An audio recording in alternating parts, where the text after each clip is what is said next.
Hello everyone, welcome back to our channel Girisiri blogs. ఈరోజు బీరకాయ వేపుడు చేస్తున్నామండి. దానికి బీరకాయలు చేదు లేకుండా ఉండి ఇలా సర్కిల్స్ లాగా కట్ చేసి పెట్టుకున్నాను. ఈ మందంలో ఇవి ఉల్లిపాయలు ఇట్లా షాలెట్స్ లాగా కట్ చేసి పెట్టుకున్నాను. ఇంకా దానికి ఎలా చేసుకోవాలో ప్రొసీజర్ చూసేద్దాము. స్టవ్ మీద బాండి పెట్టుకున్నానండి.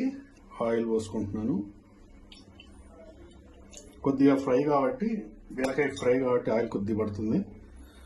సో ఈ ఆయిల్ వేడెక్కిన తర్వాత మనం పోపు దినుసులు అవి వేసుకున్నాము. సో పోపులోకి మనం కావాల్సింది ఫస్ట్ కొన్ని ఆవాలు, మినపప్పు, కొంచెం పచ్చిశనగపప్పు, కొంచెం జీలకర్ర, ఒక 2 ఎండుమిరపకాయలు ఇలా తుంపేసేసుకున్నాము, కరివేపాకు, కొద్దిగా పసుపు వేసుకున్నామండి, కొద్దిగా ఇంగువ,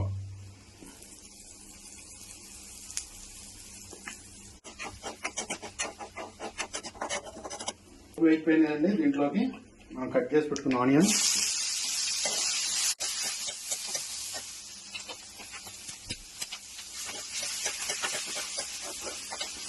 ఈ ఆనియన్స్ కొద్దిగా గోల్డెన్ బ్రౌన్ వచ్చేంత వరకు వేపుకుందాం.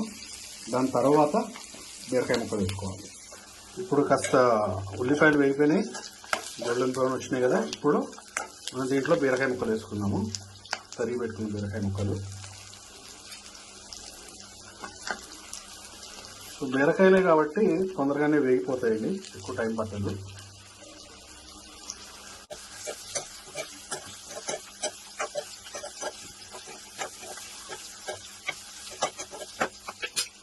సో ఇవి వేగడానికి దీనిపైన ఒక మూత పెట్టుకున్నాము. ఒక్క 2-3 మినిట్స్ తర్వాత చూద్దాం.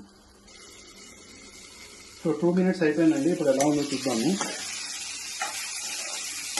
సో పర్లేదు, బాగానే వేగుతున్నాయి.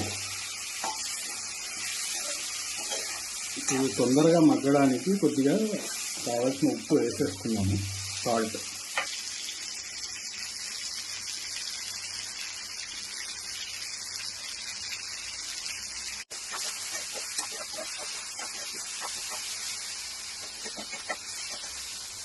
ఇంకొక 2 మినిట్స్ మూత పెట్టేద్దామండి.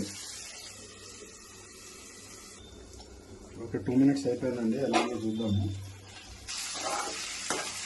ఓకే, బీరకాయ ముక్కలన్నీ మగ్గిపోయినాయి బాగా. సో దీంట్లో అసలు వాటర్ అనేది వేయకూడదు, ఎందుకంటే బీరకాయలో ఆల్రెడీ వాటర్ ఉంటుంది. మనం ఉప్పేసాం కదా, ఇంకా ఆనియన్స్ నుంచి కూడా వాటర్ వస్తుంది కాబట్టి సరిపోతుంది. బాగా మగ్గిపోయిందండి. ఇప్పుడు దీంట్లో కావాల్సిన మసాలాలు వేసుకున్నాము. ధనియా పౌడర్, జీరా పౌడర్ 1 స్పూను, కారం మీకు ఎంత కావాలో చూసుకొని కారం తినేదాన్ని బట్టి వేసుకోండి. దీంట్లోకి కిచెన్ కింగ్ మసాలా అని బయట దొరుకుతుంది, ఇది టేస్ట్ బాగుంటుంది, వేసుకోండి. ఒక 1.5 స్పూన్. అలాగే కసూరి మేతి, దాన్ని నలిపేది జస్ట్ పైన.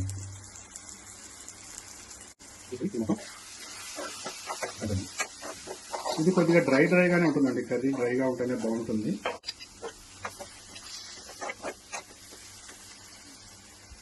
ఇది ఒక 2 మినిట్స్ ఇలా ఉంచేసి తర్వాత దింపేసుకోండి. ఒక 2 మినిట్స్ తర్వాత మళ్ళీ చూద్దాం. ఓకే, ఒక 2 మినిట్స్ అయింది కదా. ఇప్పుడు ఒకసారి చెక్ చేసుకున్నాము.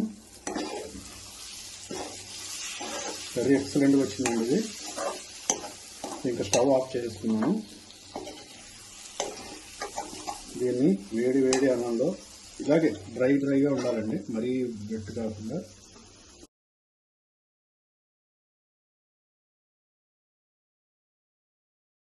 బీరకాయ వేపుడు మీరు కూడా ట్రై చేసి ఎలా వచ్చిందో చెప్పండి.